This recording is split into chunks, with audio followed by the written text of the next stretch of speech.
Hi everyone, today we're going to learn how to create beautiful script that you can use on products like this greeting card that I sell in my Etsy shop, so that you can take your script from just looking like messy handwriting to some gorgeous sellable art. I'm Liz Kohler-Brown. I'm a service designer and hand letterer who loves helping people find their style and sell their work. We're going to go through the whole process that I do to go from a word that's just an idea to some beautiful finished script that you can use on all kinds of projects. We're going to go through my 4 S's of script that I use to improve my lettering every single time I put some script into a composition. We'll be using my free Everything Bagel brush set to complete this project, and you can pick that up right below this video. This is the iPad Art Break series where we do short and easy projects together on our iPad, so make sure to subscribe if you want to get these in your notifications every other week. So I'm starting out here in Procreate with a greeting card size design. I use Printify as the place where I print my greeting cards for my Etsy shop, and so I just screenshotted their template, and I also made the canvas size about 3 times this size that they recommend. So I like to just make stuff way bigger than I need it, so that if I need something at a larger size, I can have it. So if you want to use the exact size I'm using, it's 6839 pixels by 4500 pixels. But in the end, it just needs to be the size of the paper that you're going to print this on. So if you're doing a regular printer, you might do 8.5 by 11 inches. Just wanted to give you a little backstory for why I'm using this template. I screenshotted their template as well because then I can see where the print is going to be cut. So the first thing I want to do for this script is figure out where it's going to go. And you can draw some really fancy guides and make everything perfect. But in my opinion, in the AI age, what is much more valuable than perfect is human. And so I like to just draw loose guides. I don't like to make perfect guides. So you have to go with your style here. You know, drawing your own guides might work for you, but you might prefer something else. I'm doing each of these things on its own layer. So I drew some little lines, and now I'm going to write my words. So this is just my first rough version, and I'm going to use the sketching pencil from the Everything Bagel brush set, which you can get right below this video as a free download. Let's just decide our scale here. So I've got my T, my H, A, and K. So I'm just going to do a thank you card here. Simple phrase, Y, O, U.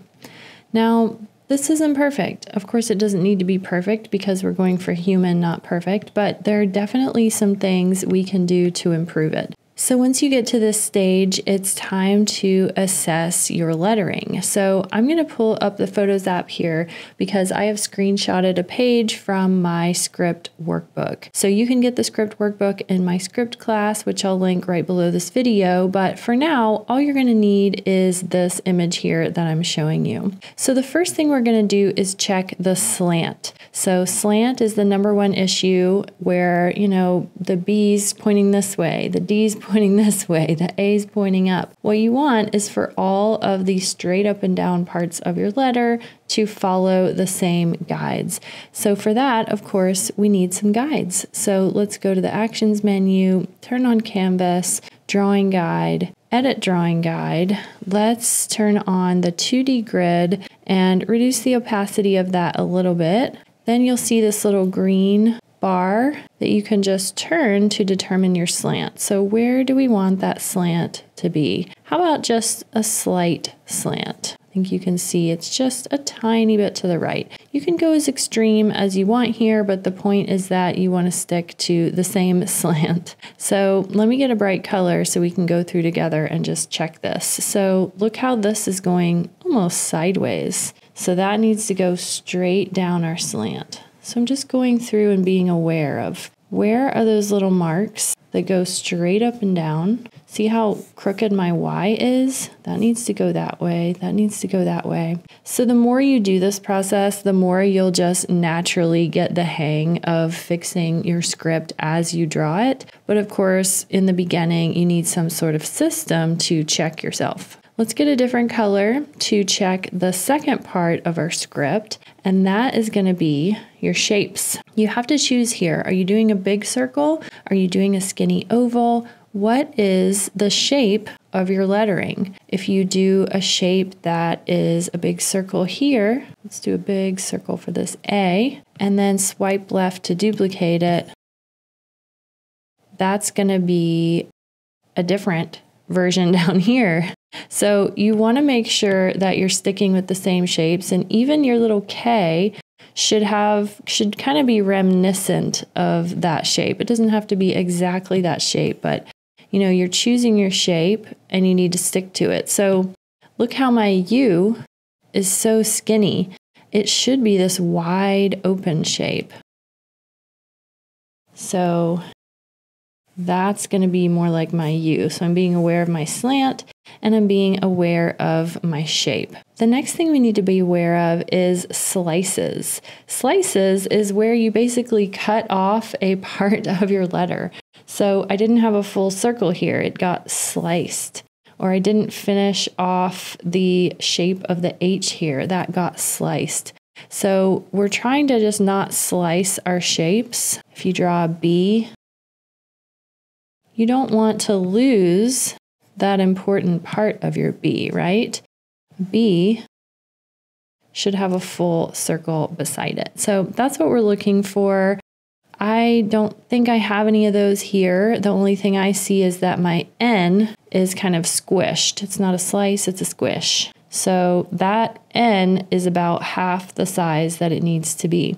So these are the things we're going through and looking for, all these little issues that you find when you build your letters. The last is spacing. We need to have the same amount of volume in between each letter. So we don't want a tight space and then a loose space. We want it to be about the same amount of volume. So if you think about pouring sand in between your letters, you want to pour the same amount of sand in every single time. So you don't want to be pouring in a cup of sand here and half a cup over here. Let's get a new color, new layer. Now we're going to go through, merge all of these sketch layers and make them semi-transparent so we can keep in mind all of these issues as we draw. You can see why I like to do this in different colors because it gets a little bit hard to see if you don't. So slant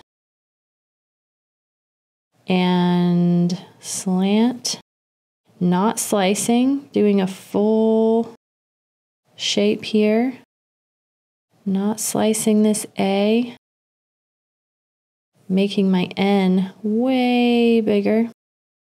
And then I'm going to go to my sketch layer, get the freehand selection tool, grab that K and bring it all the way out here so that I have enough space. So now I have more space for that K.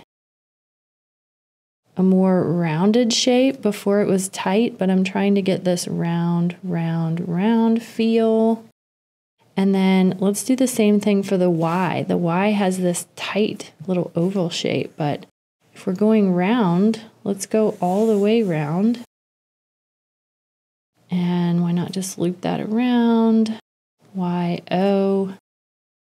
I'm looking at my slant, I'm looking at my circle. So you've got a lot to keep in mind here as you draw these letters, and that's why we do multiple sketch layers. What you could do if you're feeling like, oh, my sketch still doesn't look very good, do that process again. Go through again, check all your shapes. Do you have some circles that are not circles? They're actually ovals. Do you have some slants that are wrong?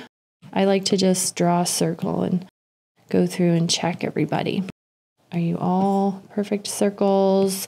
Are you all, even the N's and the U's and the P's, all those shapes that have circles in them? Look at that. I don't think my N is big enough. Let's make that N a little bit bigger by just getting freehand selection, and widening it a little bit. Again, this doesn't have to be perfect. You know, the goal here is not perfect script, it's human script. We're not AI machines, we're humans, so that's okay. Next, I'm going to grab the dual pencil just to do a cute little retro script style. So this is the dual pencil in the Everything Bagel brush set, which you can get right below this video. And you can use it to build a thick line. So I'm just going to go through all my script and watching my slant still, following my sketch.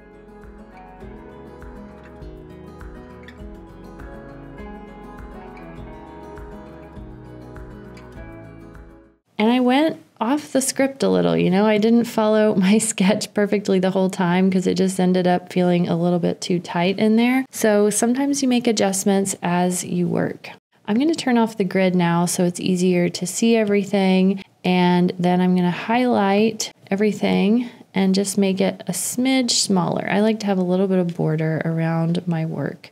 So a smidge smaller. And then at this point, of course, you can add your decorative elements. So this isn't a decorative elements class, so I'm going to speed up my video as I do this point. But of course, you could follow along with me and draw some flowers and other shapes as well.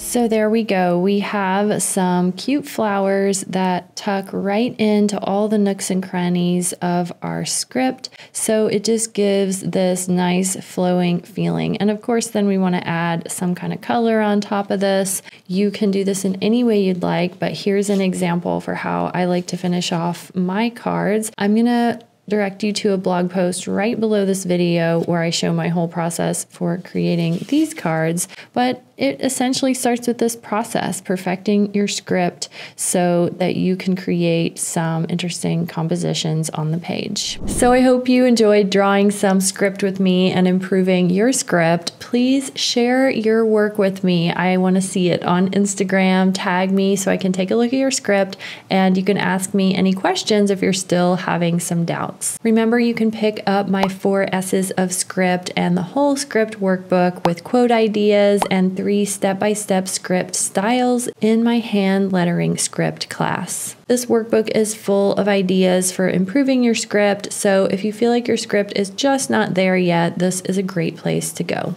It's question time. This question is from R.S. Valdez 1. And she says, on your Etsy shop, you mentioned printing in Canada. Is that Printful or another fulfillment company? That's a great question. My printing choices have evolved over the years, and I'm always testing new things. My current favorite is Printify mixed packs. I do a full review of those, and I'll link that below this video if you want to dig deeper into those. But essentially, I create 5 cards that go together in a set, and I can sell those as a mixed pack through drop shipping, which means someone purchases it in my Etsy shop and I don't have to ship it or do anything. The print fulfillment company does that for me. So if you're thinking, what are you talking about? What is this whole drop shipping thing? I want to do that. I'm going to put a blog post right below this video that will help you dive into the details so that you can understand more about drop shipping. Remember to subscribe if you want to get more iPad art breaks in your notifications so you never miss when a new fun and easy project comes down the pipeline. I'll see you guys next time. Bye.